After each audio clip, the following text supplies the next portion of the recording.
Okay Rajaraja, நீ வந்து video போட சொல்லியிருந்தேன். ஓகேவா?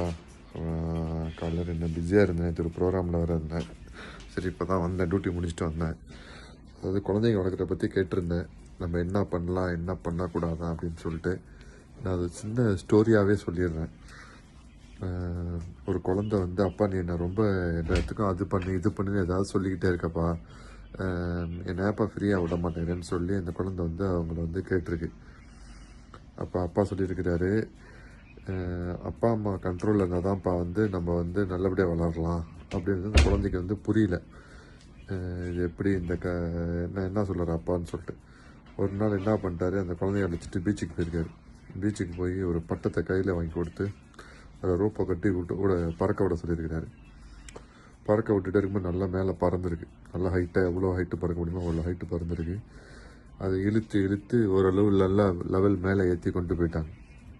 இப்போ கேட்டிருக்காரு அவங்க அப்பா அந்த பொண்ணுக்கிட்ட, எப்படி பட்டம் எப்படி பறக்குது? நல்லா பறக்குதுப்பா, ஹாயாக பறக்குது, நல்லா ஹைட்டு ஏறுது. காற்றடிக்கும் போது இறக்கி ஏற்றி லெவல் பண்ணி மேலே ஏற்றிட்டார்.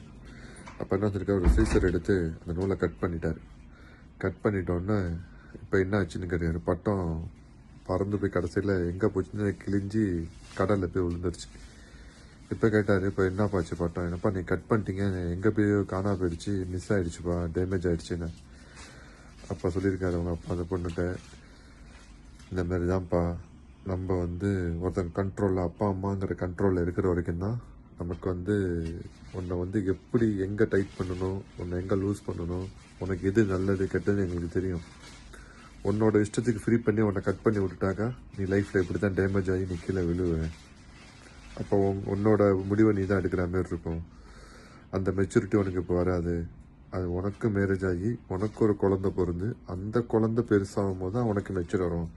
அதுக்கிடையில என்ன நீ எக்ஸ்பீரியன்ஸ் ஆனாலும் உங்களுக்கு தெரியும் நம்ம எக்ஸ்பீரியன்ஸ், பட் ஆனால் எக்ஸ்பீரியன்ஸ் ஆக மாட்டீங்க, உங்களுக்கு அந்த எக்ஸ்பீரியன்ஸ் இருக்காது. அதனால தான் எப்போவுமே அப்பா அம்மாவோட பேச்சை கேட்டு நடக்கணும்னு சொல்கிறது. எது நல்லது கெட்டதுன்னு அவங்களுக்கு தான் தெரியும் அப்படின்னு சொல்லிட்டு எக்ஸ்பிளைன் பண்ணியிருக்காரு. அப்போ தான் அந்த குழந்தை சொல்லிச்சுப்பா, கரெக்டு தான்ப்பா நீங்கள் சொல்கிறதுன்னு சொல்லி இது பண்ணிச்சு. அதேமாரி ஒன்று எப்படி வளர்க்கணும்னு சொன்னீங்க. நான் வந்து என்னோடய குழந்தைங்களை என்ன பண்ணுறேன்னா, என் குழந்தைக்கு என்ன கேட்டாலும் வாங்கி கொடுக்க முடியும், கடவுள் புண்ணியத்தில் இப்போதைக்கு என்னால் முடியும்.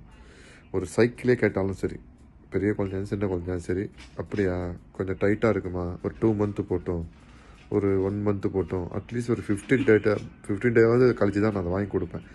ஏன்னா நம்ம குழந்தைங்களுக்கு கேட்டவுடனே அதை வாங்கி கொடுத்துட்டோன்னா அந்த கேஷோட வேல்யூ இல்லைன்னு நம்ம குழந்தைங்களுக்கு தெரியாது. பார்க்குறேன், செய்கிறேன், ட்ரை பண்ணுறேன், காசு சேர்க்குறேன் அப்படி சொல்லி தான் நான் வந்து செய்வேன். உடனே நான் வந்து அதை அவங்களுக்கு வாங்கி கொடுக்க மாட்டேன். எங்கே போனாலும் எங்கே வந்தாலும் யாரும் என் ஒய்ஃபாக இருந்தாலும் சரி, குழந்தையாலும் சரி, விளையாட போனாலும் சரி, இல்லை ஷாப்பிங் போனாலும் சரி, எங்கே போகிறீங்கன்னு சொல்லணும், எப்போ வருவீங்கன்னு சொல்லணும். அது எல்லா குழந்தைக்கும் நீங்கள் சொல்லி வளங்க.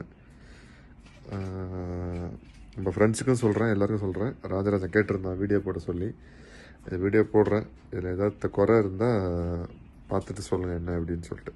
ஓகேடா, எல்லோரும் நல்லா இருப்பீங்கன்னு நினைக்கிறேன். ஓகேவா? ஹாப்பியாக இருங்க. குழந்தைங்களுக்காக கேட்டிங்க, சரி கண்டிப்பாக வீடியோ போட்டு வந்தால் சரி போட்டேன்.